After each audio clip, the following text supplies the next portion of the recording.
करके बड़े प्यार से बताया कि ये दुनिया स्वार्थी है और इस दुनिया में कोई किसी का नहीं है। स्वार्थ लाए करे सब प्रीति। यही बात दुनिया का रीति। ये है दुनिया की रीति।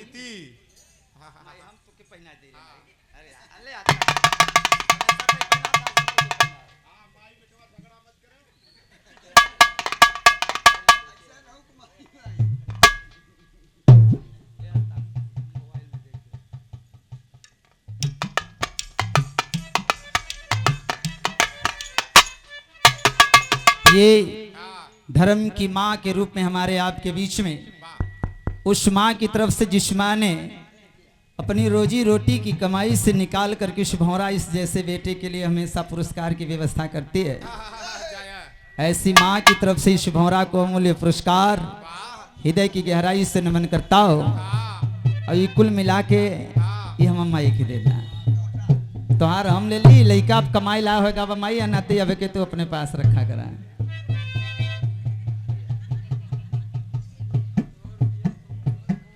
संतोष सभासद भैया की तरफ से 100 रुपया कछवा की धरती पांडेपुर। मुन्ना यादव बहादुरपुर की धरती से भी 50 रुपया भैया को भी प्रणाम करता हो। दुकान लग गई जेके आवे कोई आ जाए। करेनुआ की धरती से कड़े दिन यादव आप आदरणीय बाबू की तरफ से अमूल्य 100 रुपए का पुरस्कार 50 हमें 50 है मर्दे तो है ना है चलो अच्छा रख ला आज फैसला तू कर शर्मा भैया इनका आदत बिगड़ जाता। आइए गीत की तरफ चलता हूँ, समय काफी बीता है और ये दुनिया स्वार्थ है क्या कर रही है इस पे कमेंट आप लोगों के बीच में, क्योंकि गीत गाने का आनंद मुझे तभी आता है जब थोड़ा सा कमेंट करके गीत देता हूँ। तो लाइन देने चल रहा हूँ। सभासद तेज बहादुर आप आदरणीय जी की तरफ से भी 100 रुपया विदेशी प्रणाम करता हूं और गीत की तरफ लेके चलता हूं। बजा के बाबू गीत दे, टाइम ज्यादा होता।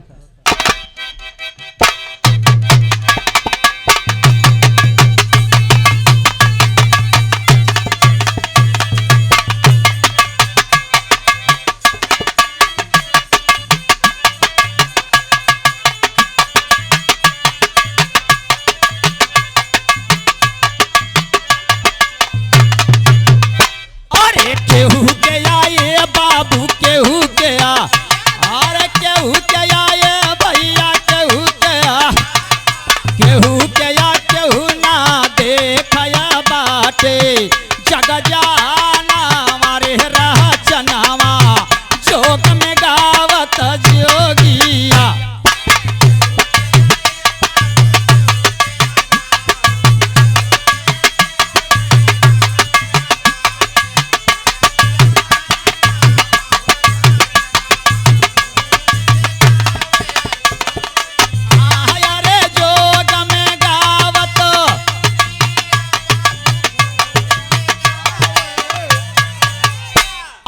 केहू गया ये बाबू केहू गया और केहू गया ये भैया केहू गया केहू ना जगह बिचा बाते यही जाना हमारे रह चनावा घूम के गावत योगी।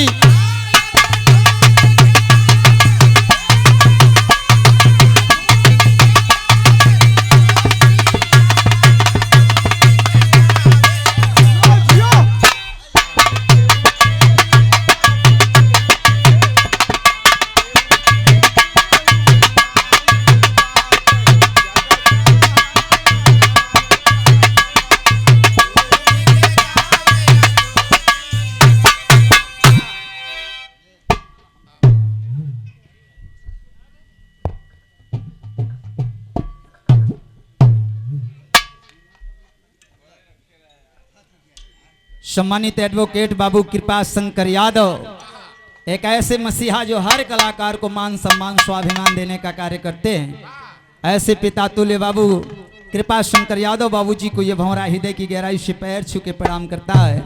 आशीर्वाद की आकांक्षा आप सभी लोगों से। बाबू फोटो तो हार खींचा था।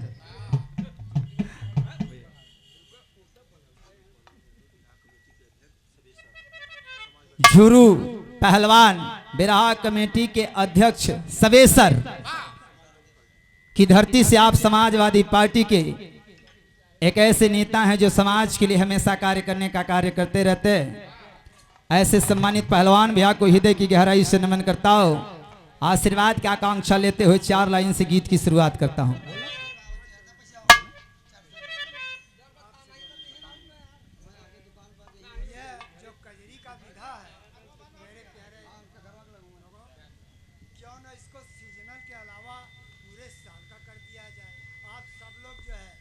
सब लोग हर महीने जब भी आपकी इच्छा हो कराई, जैसे बिरहा था, चनैनी गाते थे तो सीजनल ब्याह शादी का था, तो हमारे स्वर्गीय रामदेव जी, बुल्लू जी, हीरालाल जी, राम कैलाश जी ने इसको सार्वजनिक कर दिया।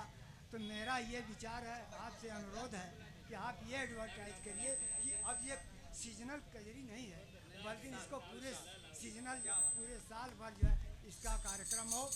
और आप लोगों से मेरा ये अनुरोध है कि जैसे बिरहा इस समय कम हो गया, क्यों कम हो गया, इतना ज़्यादा खर्चा है, तो आप लोगों से निवेदन है जहाँ आप लोगों का इन्विटेशन आए, जितना जो लोग दे सके उतने में कार्यक्रम करिए।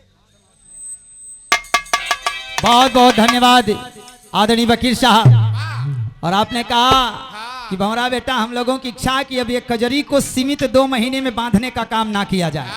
12 महीना चला, ये 12 महीना चले तो बाबू इसकी शुरुआत इस भंवरा ने कर दिया है। मैं ठंडी में भी जा करके कजरी गाया हूँ, यूट्यूब पे जाकर भंवरा भदोही आप देख लीजिएगा।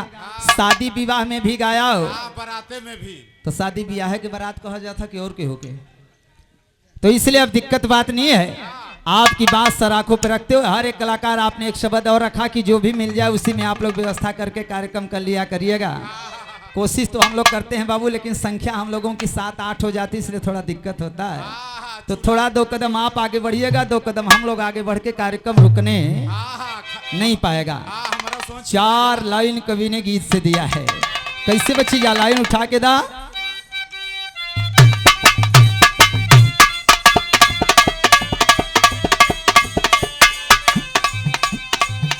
हारमोनिया थोड़ा और नीचे ले लो।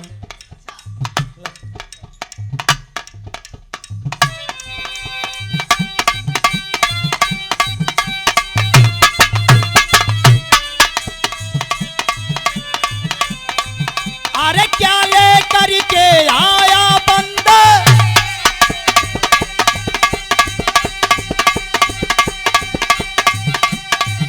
अब क्या ले करके जाए,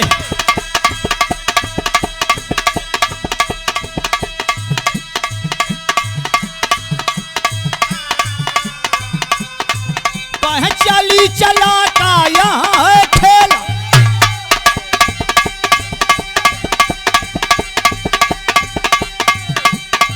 कहे नाटा कवन सब पाए,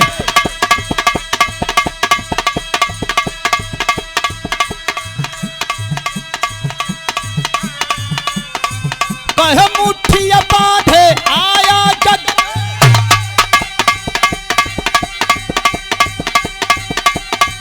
अरे हाथ पतारे जाए,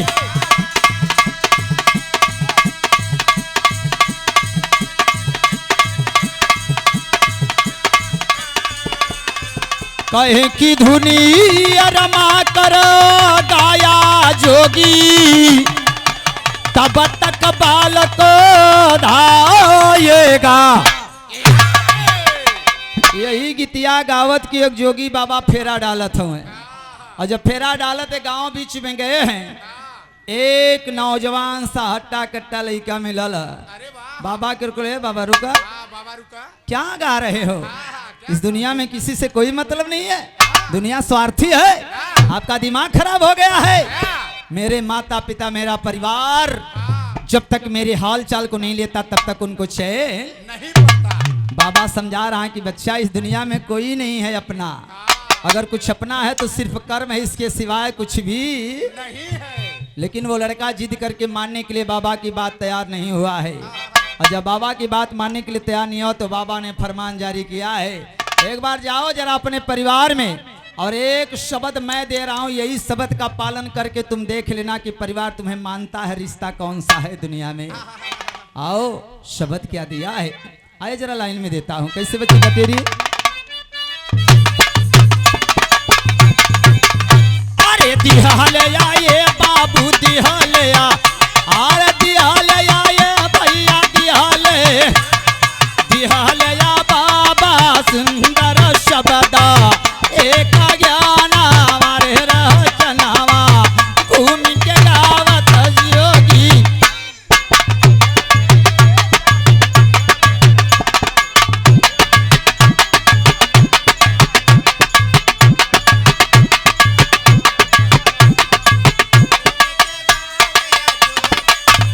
अरे घूम के गावत जोगिया बाबू घूम के गावत। अरे दिहाले आए बाबू दिहाले आ, अरे दिहाले आए भैया दिहाले आ, दिहाले आ बाबा मूलया मंत्र एक ज्ञान हमारे रचनावा घूम के गावत योगी।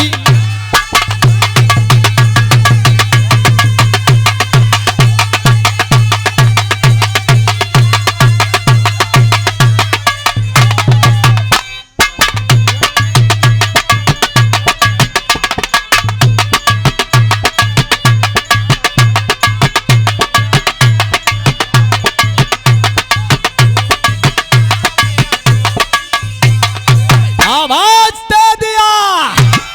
उस जोगी ने कहा कि बेटा अगर तुझे अपने परिवार पे इतना ज्यादा गर्व है तो चले जाओ मेरा एक शब्द लेकर के, आज रात में खाना पीना खाना सो जाना, और सुबह चाहे जितना लोग जगाने का काम करें, तुम्हारी दमकसी ठीक है, दुबर पातर भले हो लेकिन दमकसी अच्छी है, इसलिए सांस को खींचना और तब तक मत छोड़ना जब तक कि तू रह, तेरा पूरा परिवार आके तुझे मनाने का काम करना ले। कहीं इतने कहीं थोड़ा और सांस रोक लेना, जब सांस रोके रहोगे उसी बीच में भी आ जाऊंगा, फैसला हो जाएगा। आखिरकार इस बात को सुन करके लड़का बोला क्या दिक्कत है, एक बार सांस रोक के देख ही लेता हो। और आया है घर पे, खान पान किया है, बाबू सोया है सुबह की वेला में, जहाँ 4 बजे उठ के अपन तैयारी करे के बाद वहीं पे सुतल बिया। लोग जगाना शुरू किए हैं, सांस रुक लिया, और अगर सांस रुक गई तो फिर इस तन का कोई मतलब प्रमुख जी नहीं होता है। आओ उस सांस को रोकने का काम वो जवान किया है, और जब जवान कह लिया तो भाव कभी नहीं अंतरा से दे दिया। कैसे बच्ची, तब भाई जाके रहा जगाई, अरे ससिया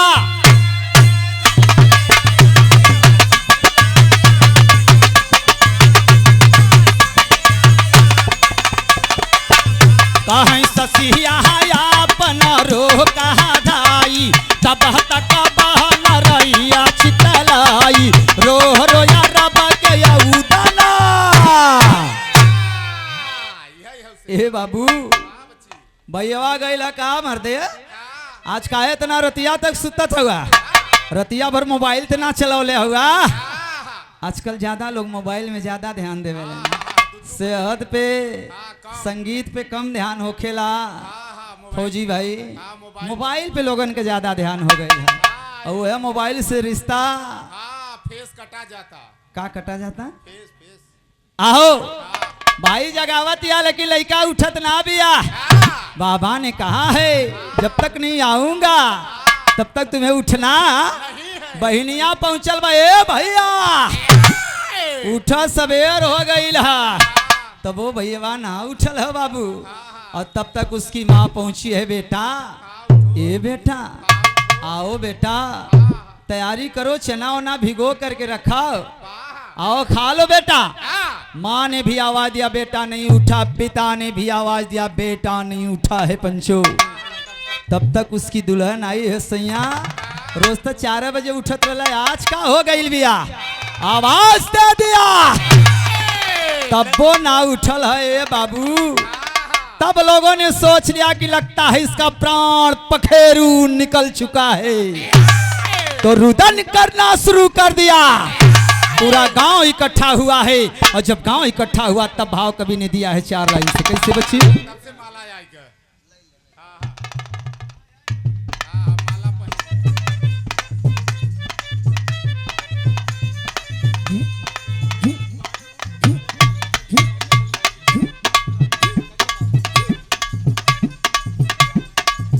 करिया बाबू, अगर मेरी आवाज आप तक पहुंच रही है तो भैया आपको आमंत्रित करें, इसलिए मैं चाहूंगा आप आ जाएं।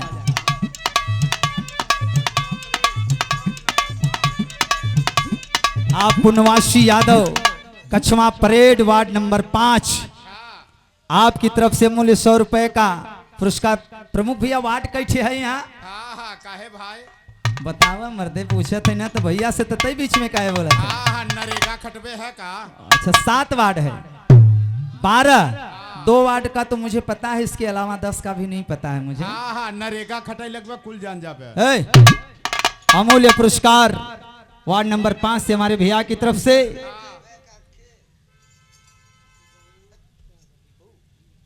और सम्मानित बहु चाय वाले, आप भैया की तरफ से हम दोनों भाइयों को सम्मानित करने का काम किए 51 रुपया। लेकिन आओ पंचो, और जब रुदन हुआ शुरू कि लगा तो लड़का इनकर दुनिया छोड़ के चल गए, लबे सजिया तक खौले खान पान कई के सुतल, लेकिन भइल का दुल्हनिया रोता है सैया 7 फेरा लेके ऐसे ही छोड़ के चल गईला। बहनिया आवाज दे बा के राखी बांधा, भैया आवाज दे की बाह के कर पूजल जाई, माई आवाज दे की कोख उजाड़ देला बेटा, बाबू कलन की बुढ़ाई के लाठी छोड़ देला।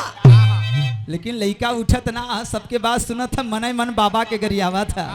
इतना हमारा परिवार हमें माना था, तबो ही बाबा ऐसा बोल रहे। और तब तक बाबा आया है, और जब बाबा आलन तो कैलन का बच्ची जा दे 4 लाइन से था।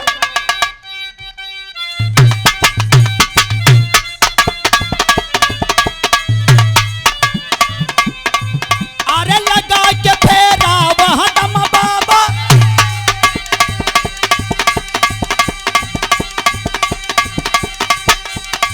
कहे जोगी दर पे गईलो,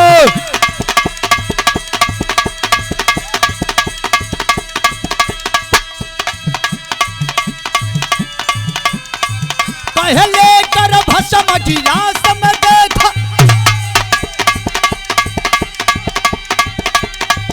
अरे पनिया पीछे दिए अमी,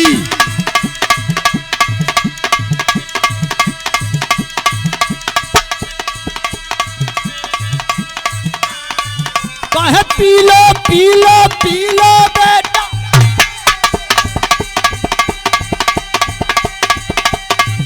अरे यह तो जहर दिए हैं,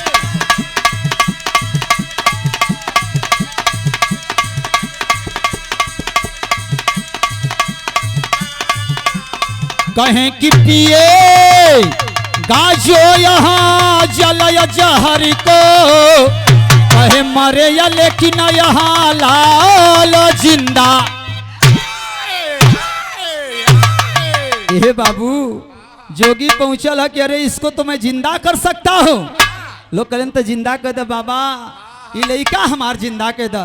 मेहर रोवा था, भाई रोवा था, बहन रोवा था। तब तक बाबा ने अपनी पोटरी से थोड़ा सा राख भस्म निकाला है, गिलासी के पानी में मिला के वह भैया की तरफ लेके गए कि भैया ये तू पनिया पी लो जहर, और जो ही आप इसे पिएंगे आप तो मर जाएंगे, लेकिन आपका ये भाई जी जाएगा। भैया हाँ 2 कदम अगल बगल देखे लागल, ये कहाँ से आइल? हम तो मन के खाली भाव दिखावत रही, ऊपर से रोवत रही, अगर मर जाई तो पूरा गृहस्थी का मालिक अकेले हो जा। हाँ बाबा हम ना मरब, हमारा मेहर हा लड़का हा, ओके छोड़ के हम काहे भाई भी ना मर जाई। बहनिया कोरी बढ़ल हा झगड़ू, बहनिया क्योरी बढ़ल, बहनी तू पीला। बहनिया 4 कदम पहलवान छौक के पीछे गई, हम काहे पी के मरिए, मर जाए, हम अपन ससुराल चली जाए, हमारा इतना अच्छा खासा परिवार है, हम ना पियब। दुल्हन की तरफ बढ़े हैं, आओ तुम तो 7 फेरा लियो ना, तुम पी लो, तुम मर जाओगी, पति जिंदा होगा, दूसरी शादी करेगा। कह अरे बाबा पगलाइल हुआ, ये मर जाए, बाबू हमार प्रधान हुए, दूसर ब्याह कले। मनई मन लड़कवा सुतल बा, अरे तोहरी माँ की रसगुल्ला खियाएस, इतना बड़ा स्वार्थी माई की तरफ बढ़ल। अरे माता तुमने तो कोख से जन्म दिया है ना, तो ही पीला। माई बुढ़वा के देखलेस, बुढ़ऊ बाबू के देखलेस, ओकरे बाद के बाबा ई हम ना पियब। यह नाते कि राजा दशरथ के अगर चौथापन में लड़का हो सकेले तो हम का करे, पी एक लड़का हम फिर पैदा कर लेब, लेकिन हम पी के मरब नहीं। लड़कवा कहे वाह रे माई, धन्य हो तू माई। यही है तो हम आई। कौन है हमार माई? इतना बड़ा स्वार्थ बाबू की तरफ बड़ा है। बाबू तू पीला। बाबू कहने कि एक लाठी टूटल बा दूसर का हम काहे मरी, बुढ़िया अगर ठीक ठाक से रही। कौन आतर गोड़ सकी था? कैसन कौन आतर बे? दोनों जने भाटा गोड़े जात रहे। लेकिन जब इतना लोगों ने कहा, उसी समय उस बाबा ने कहा कि चलो आप लोग नहीं मरोगे, कोई बात नहीं, ये जहर मैं पीता हूं क्योंकि मेरे आगे पीछे कोई रोने वाला नहीं है। और उसी समय प्रमुख भैया उस जोगी ने उस जल को पिया है, और जब जल को पिया वही समय लड़का उठ करके खड़ा हो गया, आंख से झरझर आंसू गिर रहा है। दौड़ल पूरा परिवार, अरे हमार सैया जिंदा हो गईला, अरे बेटा ये बेटा तू जी गईला, जिंदा हो गईला, नजर मिला बेटा तेरा बाप तुझसे बात कर रहा है। ये बेटा ये हर देखा। लेकिन बाबू लइकवा जब इतनी बतिया सुन ले लाग आग बबूला, अरे वाह तू लोग इतना स्वार्थी हो गईला, खाली राखी के पानी में डाल के ना पी पौला और बताओ था कि हम तो आप परिवार है। आओ पंचो, इस दुनिया को साबित करने का काम उस जोगी ने कर दिया कि इस दुनिया में कोई किसी का, इसीलिए कहा किसी शब्द ने कि इस दुनिया के बीच में आओ, बड़ा प्यार का वो भाव दिया था कि ऐ इंसान, इस दुनिया के बीच में किसी का कोई नहीं होता है। स्वार्थ लाए करे सब प्रीति, और सुर नर मुनि सबके यही।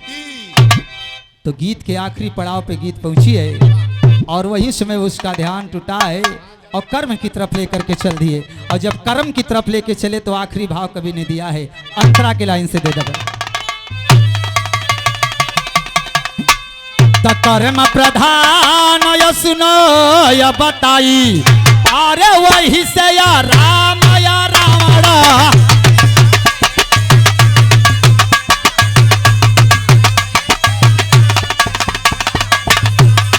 वही से या राम रावण रसाई, जगह में या राज या सुबह दिखलाई, राज से राज बना के।